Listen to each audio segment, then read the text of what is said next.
All right, today seems like a really good day for a nice roast. So I got this big old baby from Kroger. Was it Kroger the other day? No, this was from Uncle Joe's. And I've got my seasonings. I'm gonna do a little bit of sea salt, garlic powder, onion powder, real garlic, real onion. I got a Goya pack and the au jus gravy. What I'm gonna do first, well, he'll see in a second. Ooh, it's popping.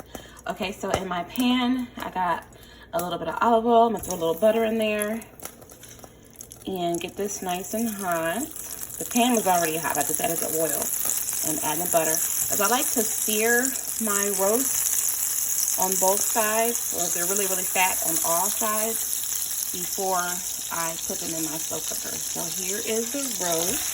I'm gonna do the seasoning side down, and then I'm gonna season that side while that side's searing. The heat is kind of high. Alright, so it's in the slow cooker. I got a nice, good sear on it. I'm gonna add a few drops of Worcestershire sauce, and then just a couple drops, and some fresh garlic across the top, some fresh onion, and not very much because, like I said, I already seasoned it with onion powder and garlic powder, so just enough to add a little nice texture to it. Mushrooms. Me and my kids love mushrooms in this house. Obviously, I like them kind of chunky. Do some carrots in there. No potatoes because I'm actually going to make macaroni and cheese or Sheldon cheese, so no two starches. Then I'm going to add the au jus gravy right over the top and fill that little packet up with some water and add that too right over the top.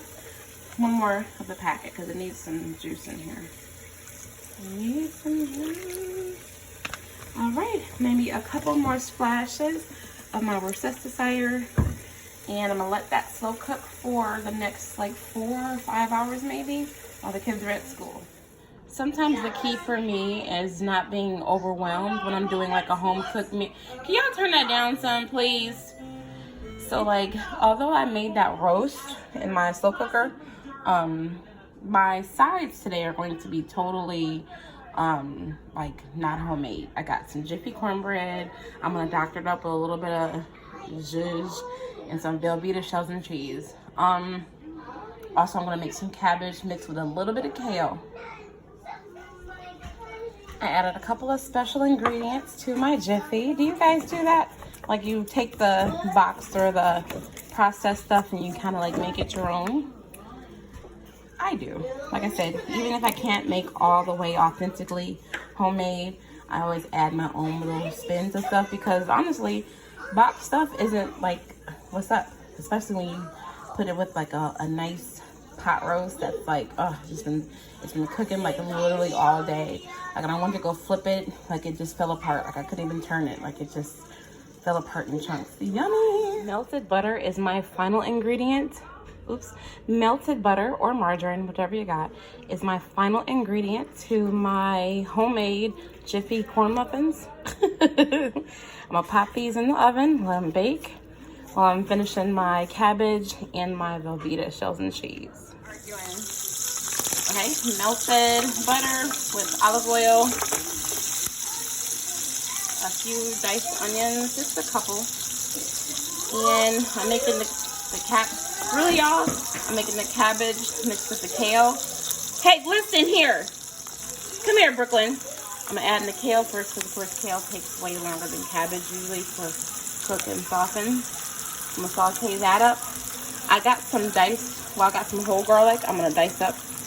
I don't like to saute with my garlic because garlic tends to burn easily. So I'm going to add this once it's like enough liquid in the pot.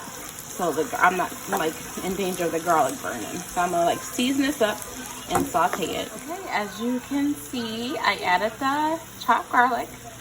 So that's the kale, some olive oil, some butter, some onions, and now the chopped garlic. So now what I'm gonna do, I'm gonna put my shredded cabbage right on top, and I'm gonna season it lightly, and then just put the top on it and let it like steam down. And then once it like loses some of its body, because it's gonna get like really it's like really big in this little shallow ass pan I'm using. I'm going to stir it up and hopefully it'll be done. And I can make my sausage and cheese. So I will be back. Ready? The cabbage, it's just steaming. I seasoned it. I added a little bit of shredded carrots, just a little bit. It's cooking nice and fast, like I like it. So it steams fast, so it retains some of its crunchiness, even though it's done. A few more minutes.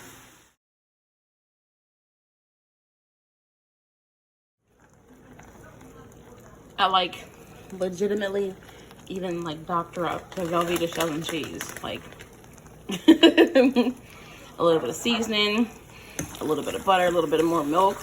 Yeah. Okay. Okay. And like make that shit like super duper cheesy and Velveeta-y.